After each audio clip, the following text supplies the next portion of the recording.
دشت میں دامن کوہسار میں میدان میں ہے، بحر میں موج کی آغوش میں طوفان میں ہے، چین کے شہر مراکش کے بیابان میں ہے، اور پوشیدہ مسلمان کے ایمان میں ہے۔ چشم اقوام یہ نظارہ ابد تک دیکھے، رفعت شان رفعنا لک ذکرت دیکھے۔ نبی کریم صلی اللہ علیہ وسلم کی پرورش آپ کی رضاعی والدہ حضرت حلیمہ سعدیہ رضی اللہ عنہا کے یہاں ہو رہی تھی، اور ایک مرتبہ کا واقعہ ہے کہ نبی کریم صلی اللہ علیہ وسلم اپنے رضاعی بھائیوں کے ساتھ بکریاں چرانے جنگل گئے ہوئے تھے کہ اچانک نبی کریم صلی اللہ علیہ وسلم کے رضاعی بھائی دوڑتے ہوئے آئے کہ دو سفید کپڑے پہنے ہوئے آدمی آئے تھے اور ہمارے قریشی بھائی کو زمین پر لٹا کر ان کا شکم مبارک پیٹ چاک کر دیا، کھول دیا، اور اب اس کو سی رہے ہیں۔ یہ واقعہ سنتے ہی ہے حلیمہ اور ان کے شوہر کے ہوش اڑ گئے رضی اللہ عنہ۔ دوڑے دوڑے پہنچے تو دیکھا کہ آپ ایک جگہ کھڑے ہوئے ہیں اور چہرے انور کا رنگ اترا ہوا ہے۔ حضرت حلیمہ رضی اللہ عنہ کہتی ہیں کہ میں نے فوراً نبی کریم صلی اللہ علیہ وسلم کے سینے سے چمٹا لیا، پھر آپ کے رضاعی والد نے آپ کو سینے سے لگایا، آپ سے پوچھا کہ کیا واقعہ تھا۔ نبی کریم صلی اللہ علیہ وسلم نے بیان فرمایا، حضرت حلیمہ رضی اللہ عنہ آپ کو لے کر گھر واپس آ گئی۔ جب یہ واقعہ پیش آیا تھا اس وقت نبی کریم صلی اللہ علیہ وسلم کی عمر مبارک 4 سال تھی۔ اس کو عربی میں شق صدر کہتے ہیں، یعنی سینہ چاک کرنا۔ سینے کو چاک کر کے دل کو نکال کر زمزم سے دھل کر پھر اسی میں لگا دیا گیا، اور اس طریقے کے کل 4 واقعے آپ علیہ الصلوۃ والسلام کی زندگی میں پیش آئے۔ پہلی بار تو یہی ہے کہ حلیمہ سعدیہ رضی اللہ عنہا کے یہاں 4 سال کی عمر میں۔ دوسری مرتبہ یہ واقعہ پیش آیا جب آپ کی عمر مبارک کل 10 سال تھی۔ تیسری بار یہ واقعہ بعثت کے وقت، نبوت ملنے کے وقت پیش آیا جب پہلی مرتبہ وحی نازل ہوئی، اور چوتھی بار یہ واقعہ معراج کے وقت پیش آیا جیسا کہ بخاری و مسلم، ترمذی وغیرہ میں حضرت ابو ذر رضی اللہ عنہ سے مروی ہے۔ علامہ قسطلانی مواہب میں اور علامہ زرقانی شرح مواہب میں فرماتے ہیں کہ یہ جو کچھ مروی ہوا یعنی شق صدر اور دل وغیرہ کا نکالنا، اس قسم کے عادت کے خلاف چیزوں کو اسی طرح تسلیم کرنا واجب و لازم ہے جس طرح منقول ہوئے ان کو اپنی حقیقت سے نہیں پھرانا چاہیے۔ اللہ کی قدرت سے کوئی چیز محال نہیں ہے۔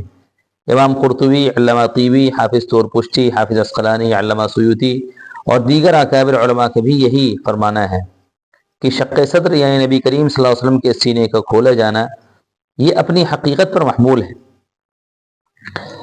چنانچہ یہ حدیث میں یہ بھی ہے کہ صحابہ کرام سلائی کا نشان نبی کریم صلی اللہ علیہ وسلم کے سینے مبارک پر اپنی آنکھوں سے دیکھتے تھے۔ علامہ سیوطی رحمۃ اللہ علیہ فرماتے ہیں کہ زمانے کے بعض نادان اور ناواقف لوگ یہ سینے کے چاک ہونا، سینے کو کھولے جانا اس سے منکر ہے، اور حقیقت کے بجائے اس کو ایک معنوی امر پر محمول کرتے ہیں کہ شق صدر سے حقیقی معنی مراد نہیں بلکہ شرح صدر کے معنی میں ہے۔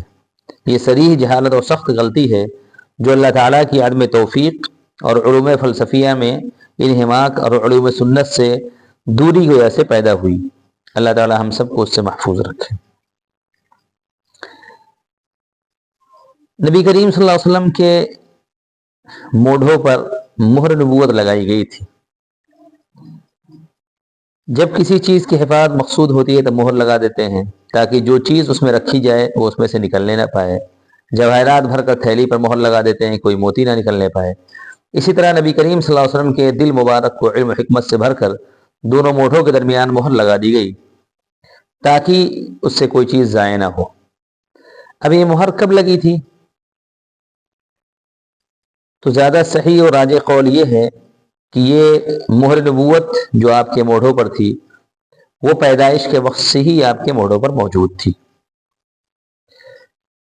بہرحال شق صدر کے بعد جب پہلی مرتبہ یہ واقع حضرت حلیمہ سعدیہ رضی اللہ عنہا کے پیش آیا تو حضرت حلیمہ رضی اللہ عنہا کو خطرہ ہوا کہ کہیں آپ کو کوئی صدمہ نہ پہنچ جائے، اس لیے نبی کریم صلی اللہ علیہ وسلم کو لے کر حضرت آمنہ کے پاس مکہ مکرمہ آ گئی اور تمام واقعہ بیان کر دیا۔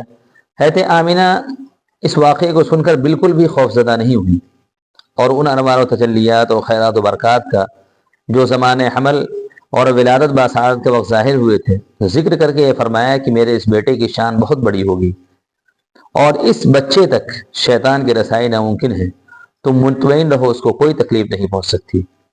حضرت حلیمہ اپنے گھر واپس ہو گئیں اور نبی کریم صلی اللہ علیہ وسلم اپنے والدہ ماجدہ کے پاس رہنے لگے۔